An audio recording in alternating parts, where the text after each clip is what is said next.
Saya ingat waktu saya kecil, waktu saya SMA, saya suka banget dengan video promosi Indonesia pas zamannya Pak Yop Ave.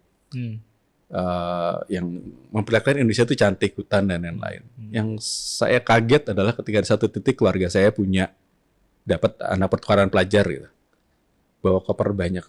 Ada satu koper yang setengahnya isinya adalah toilet paper. Karena dia merasa bahwa Indonesia itu adalah hutan, Indonesia itu terbelakang gitu loh. Terus di situ saya mulai mikir yang, iya ya, apa yang bagus oleh satu orang itu bisa ditangkap berbeda sama orang lain gitu. Di situ yang oke, ya udah mulai itu kecil-kecil itu diingat, terus yang kalau mau ngelakuin satu mulai mikirin detail-detail itu. Paling keren banget, asli keren banget.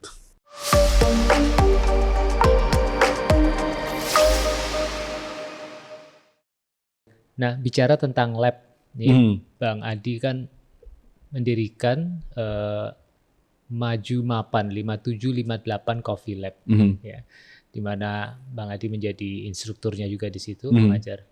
Nah, apa idealisme di balik Maju Mapan ini, Bang? Ketika saya mulai masuk ke kopi dan ketika akhirnya satu titik saya bikin 5758, dunia kopi sudah banyak berubah. Dulu ketika saya mulai agak lebih serius tahun 2005-an gitu ya. Ya kopi, diskusi terbuka, terus informasi belum banyak masuk. Makin lama informasi makin banyak masuk dan orang banyak yang sangat terpaku ketika seorang juara dunia bilang harus nyeduhnya gini, pasti enak. Mereka kan mati-matian pegang itu gitu. Padahal nggak bakal enak. Kenapa? Karena yang dipakai bukan kopinya dia, bukan air yang dia pakai, ambience temperaturnya berbeda, dan semua detail itu kan mempengaruhi rasa yang berbeda. Akhirnya di satu titik saya pengen bikin suatu lembaga pendidikan yang bisa ngajak atau jadi sebuah fasilitas di mana orang bisa belajar dasar.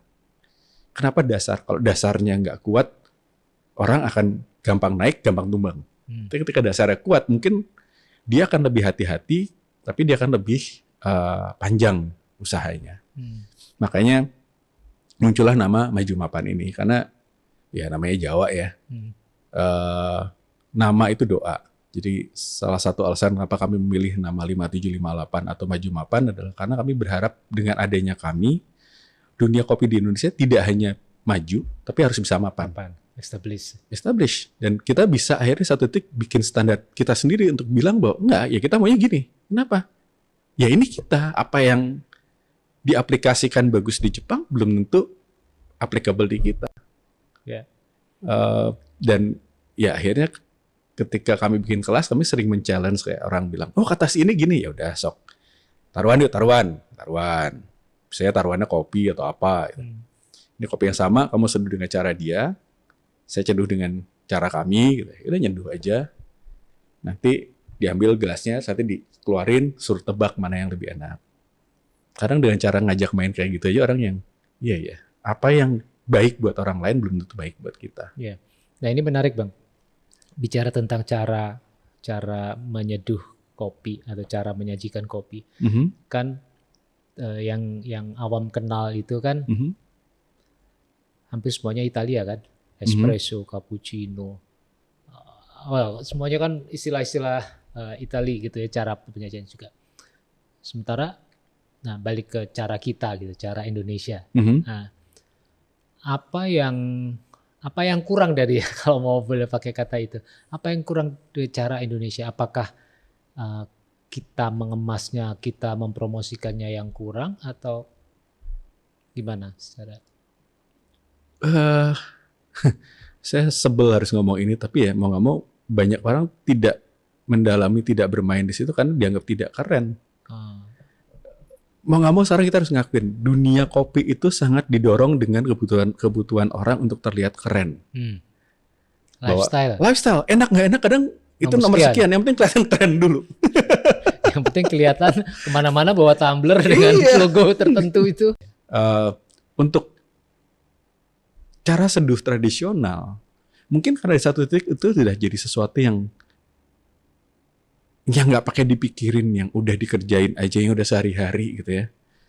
Kita melakukannya, tapi kita tidak merasa bahwa kita butuh menonjolkan itu ke depan, keluar. Apa karena mental inferior kita atau gimana? Sebetulnya mungkin bukan mental inferiornya sih. kita mungkin masih ngelihat bahwa dunia yang dianggap dunia baik itu seperti apa, kita ingin terlibat di dalamnya. Tidak inferior. Inferior kan bisa dalam artian bahwa yang kita disumputin dan yang lain gitu ya. Tapi saya pernah bantuin ada satu orang juara barista Indonesia tanding di Singapura. Waktu itu wakil-wakil Indonesia itu baru mainnya di level regional, belum level dunia kayak sekarang. Waktu pertandingan ini si Dodi, dia dari Jogja, itu kita ngobrol. Nah, saya nanya, kamu signature beverage-nya mau apa? Jadi ketika kompetisi barista kan dia harus bikin espresso, bikin cappuccino sama signature beverage. Apa ya? Akhirnya saya ngusulin, gimana kalau bikin kopi Joss? Jadi waktu itu signature beverage dia adalah kopi Joss yang dibuat untuk lebih aman, nggak pakai arang, pakai norit. Gimana caranya di panggung biar dalam kurun waktu yang pendek selesai. Dan yang menarik adalah bagaimana juri-juri yang dari Singapura, dari Malaysia, dari Filipina, semua kaget karena ketika di satu titik si Dodi ngambil saringan, ngasih norit, dia bakar sampai merah membara, dimasukin jos. Cuma secara impresif keren gitu loh. Jadi kopi jos bisa dikemas keren nggak? Bisa. Tinggal ada kebutuhannya nggak? Balik ke soal inferioritas lagi. Kadang malah yang bikin kita tidak bisa menampilkan apa yang kita miliki itu bukan inferior, tapi malah terlalu merasa superior. Merasa bahwa yang paling benar gini. Ketika mau diadaptasi, gitu, enggak, harus gini. Kaku gitu loh. Pakemnya gitu loh. Padahal di satu titik mungkin harus dipoles dikit biar kelihatan lebih elegan. Jadi bisa kok. Seru. Nah, balik ke Maju Mapan Coffee Lab, yang saya baca ini adalah Coffee Lab pertama di ASEAN yang menyelenggarakan ACF Barista Training. Sebenarnya apa kurikulum atau apa yang diajarkan di ACF Barista Training ini? Jadi ACF atau Asian Coffee Federation ini adalah sebuah asosiasi dari asosiasi kopi yang ada di Asia Tenggara. Dari Indonesia, dari Malaysia, Singapura, Filipina, Vietnam, dan lain-lain gitu. Nah, waktu itu ada sebuah pemikiran di mereka adalah butuh sebuah standar yang diakui bersama. Dulu standar yang dipegang itu oleh semua barista di dunia adalah standarnya SCA. Tapi masalahnya adalah standarisasi SCA ini tidak murah. Seberapa tidak murah kalau kami bikin kelas di lab di Bandung untuk kelas seduh manual combo antara foundation sama intermediate, level dasar sama level menengah itu sudah di kisaran 15 juta. Nah, dengan barista Indonesia gajinya bahkan baru ini obrolan tadi malam nih. Di Bandung tuh masih ada barista yang dengan bahagia dibayar di bawah 2 juta rupiah. Di bawah UMR. Di bawah UMR. Dan masih bahagia. Ya, dengan UMR aja mikirin bisa ikut kelas harga belasan juta itu susah, apalagi ketika mereka dibayarnya di bawah UMR nih. Akhirnya bapak-bapak di ACF ini bikin si standarisasi ini. Awalnya mereka mengadopsi standarisasi TAFE dari Australia, dari sekolah kejuaraan di Australia. Dan itu yang kami pakai di awal. Gitu. Jadi kebetulan 5758 memiliki hubungan baik dengan teman-teman di Bank Indonesia, kantor perwakilan Jawa Barat. Dan mereka percaya bahwa proses sertifikasi itu baik untuk dilakukan. Akhirnya kami banyak melakukan kelas dengan dukungan dari kantor Bank Indonesia perwakilan Jawa Barat. Mereka membiayai prosesnya, tapi kami kemudian meminta mereka untuk melakukan proses pemilihan. Jadi ada waktu itu ada satu proses pemilihan di mana melibatkan 3 organisasi 3 komunitas kopi yang ada di Bandung untuk siapa sih yang layak dimasukkan ke dalam proses sertifikasi ini. Dan karena bantuan Bank Indonesia, karena animo juga dari beberapa teman-teman di Indonesia, akhirnya kalau kita lihat dari statistiknya, Indonesia itu yang punya sertifikasi ACF paling banyak, baik level 1 maupun level 2. Dan yang menarik lagi adalah ternyata sertifikat ini berhasil membuat beberapa orang yang memilikinya untuk dapat kerjaan di luar negeri. Benar. Di Thailand ada beberapa, di Singapura ada. Jadi si sertifikat ini pun sudah dilihat. Gitu loh. Bukan cuma selembar kertas aja. Benar. Waktu itu kami di Badan Ekonomi Kreatif punya program sertifikasi barista. Dan sangat menyenangkan ketika tahu beberapa alumni kita itu ternyata kemudian diterima dengan sangat baik di Dubai, di Doha gitu ya, di coffee shop.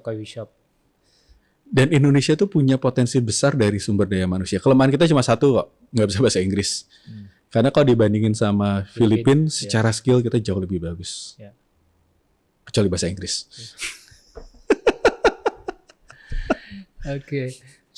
Ngomong sudah berapa banyak alumni dari Maju Mapan Lab Coffee?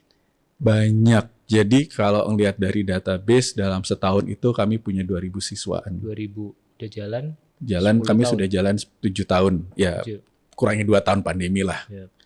Cuma nggak bisa bilang bahwa kami punya sekian puluh ribu alumni karena seringkali ada yang ikut satu kelas, nanti beberapa bulan kemudian akan balik lagi ke kelas yang lain. Jadi ya ada satu orang yang sudah punya lebih dari 10 sertifikat dari kami sampai kita ngayal ya, gimana mau kita perintin aja satu sertifikat besar gitu ditempel di dinding, sudah ikut semua kelas gitu. Menarik. Dan tentunya ini juga terkait dengan antusiasme dari generasi muda kita ya, dalam hal perkopian ini. Gimana Bang Adi melihat itu? Dan saya lihat sekarang kan juga rasa-rasanya dibanding 2015, 2016, ketika pertama kali saya tahu bahwa kopi itu tidak sesimpel yang saya kenal sebelumnya, ya hal yang menarik di belakangnya. Situasinya kan udah berbeda ya.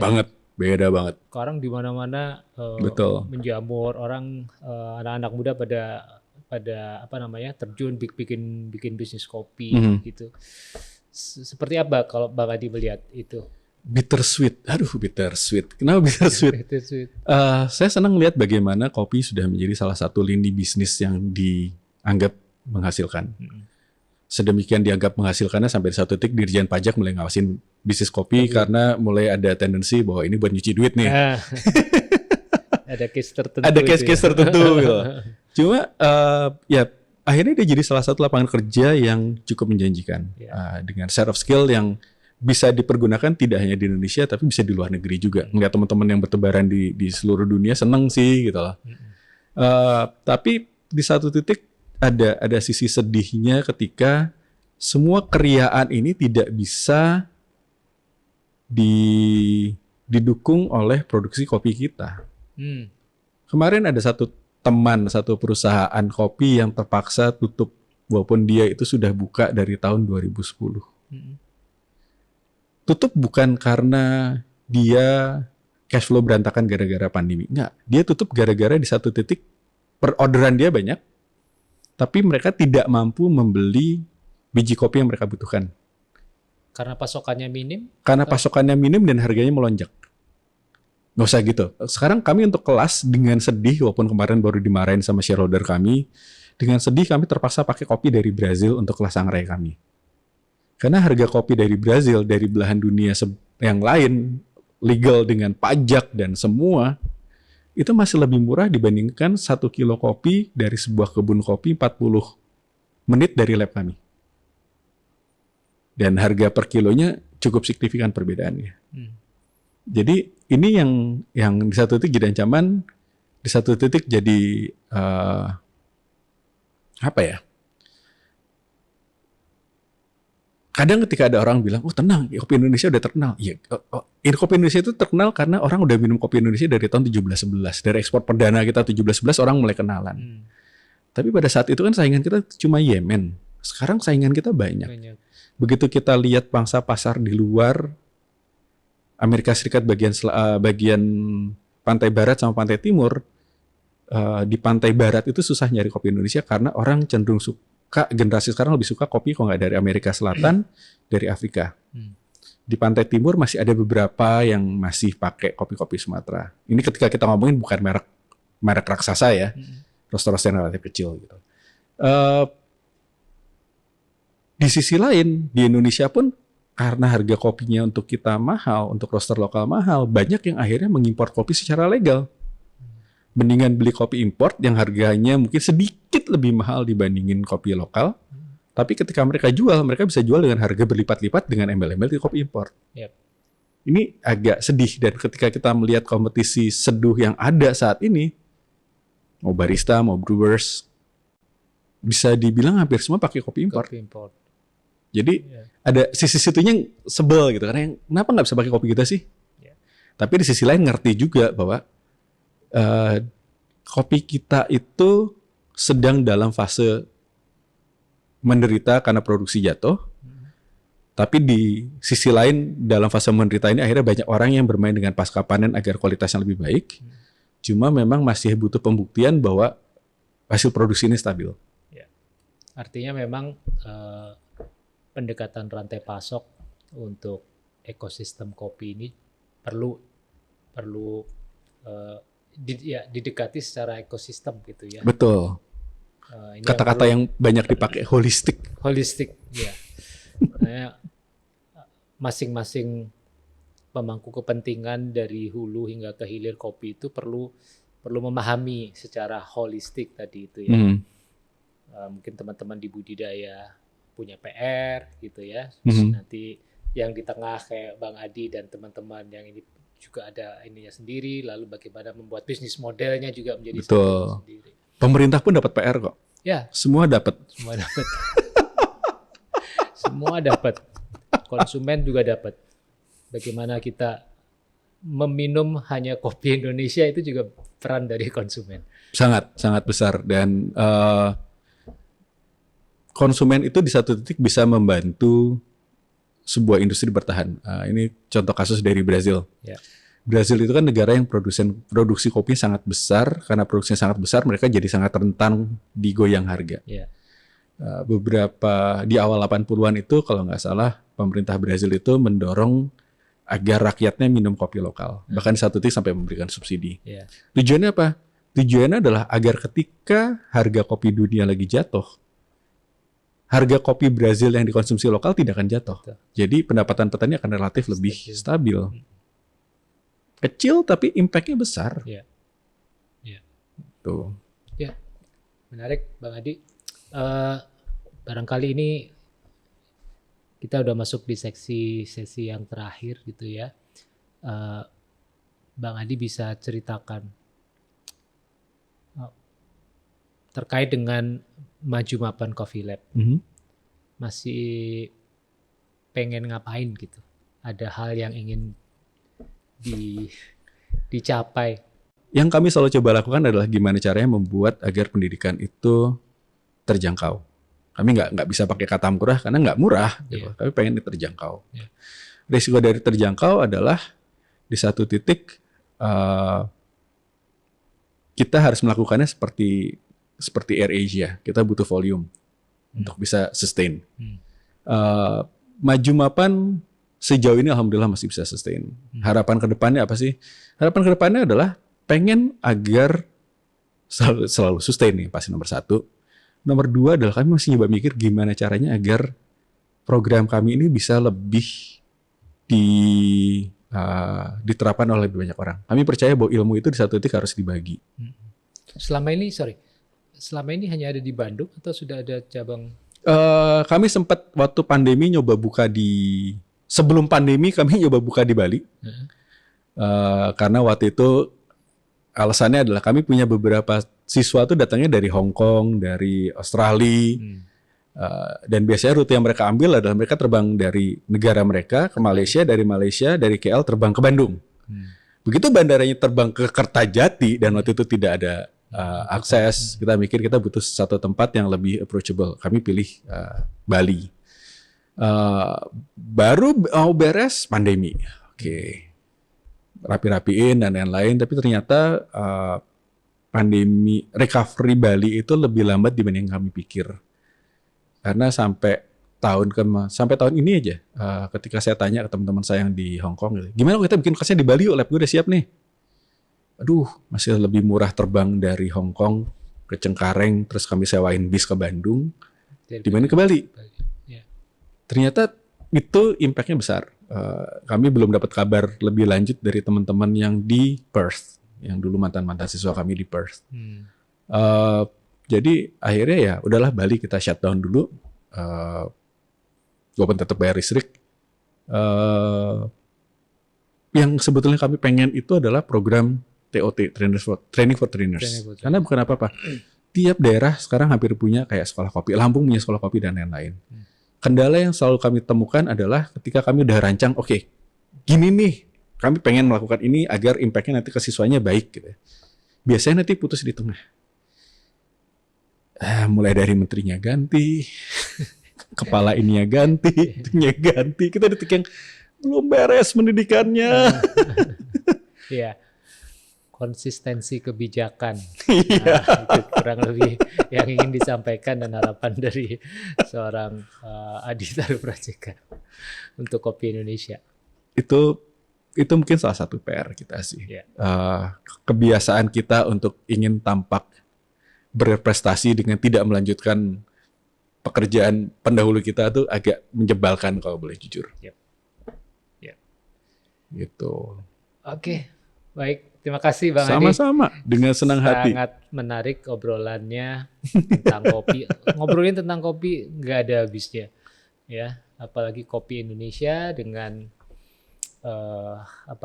varian yang sangat bermacam-macam, mulai dari ujung barat hingga ke ujung timur, semua punya kopinya sendiri.